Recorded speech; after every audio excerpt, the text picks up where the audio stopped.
Pronti? 1, 2, 3.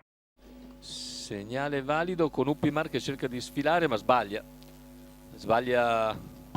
Numero 5, Uppimar squalificato. Partenza. Numero 2, Ragazzo dei Sogni squalificato. Che va ad anticipare, ci sembra, Tenor de Lune.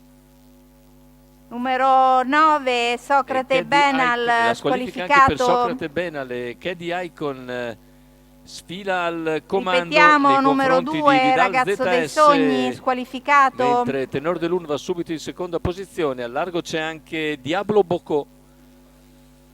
E quindi corsa che prende una sua fisionomia con 400 metri in 29,8 per Caddy Icon, che è il netto favorito in chiusura.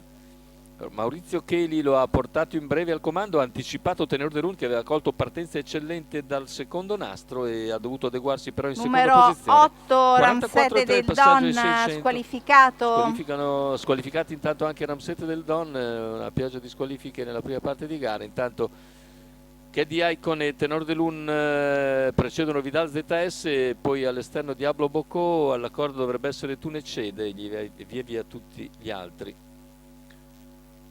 Con più indietro anche Winona Ranch che precede Unguento.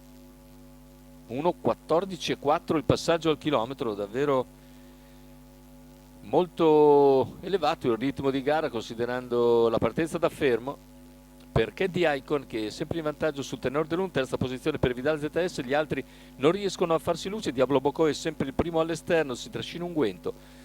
E alla corda c'è Tunecede che cerca di avvicinare la terza posizione, quella di Vidal ZS. Intanto un parziale ancora in 15,7 con leader Caddy Icon, Tenor de Lune che si appresta a spostare all'esterno a 500 dal palo, lo attacca a traguardo lontano ed è in grado di passare l'errore di Caddy Icon 3, e così Tenor de Lune in vantaggio a 400 dalla conclusione, prende netto margine di vantaggio. Tenor de Lune tende a staccarsi a una ventina di metri di margine a metà della curva conclusiva. Tenor de Lune inseguito da Tunecede,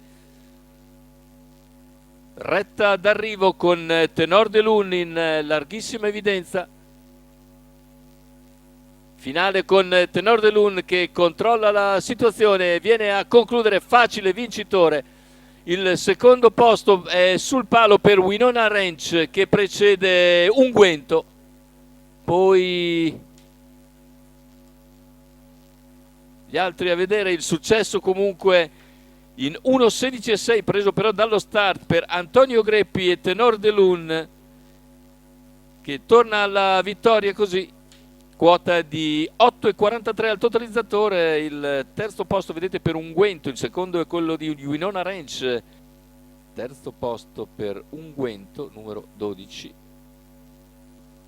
Al quarto il numero 1 Tunecede e al quinto, per chiudere il quinte, è il numero 10 Diablo Bocò, che così ha fornito un buon debutto comunque in Italia. A precedere Vidal ZS, squalificato Caddy Icon che era il netto favorito, la vittoria a Tenor de Lune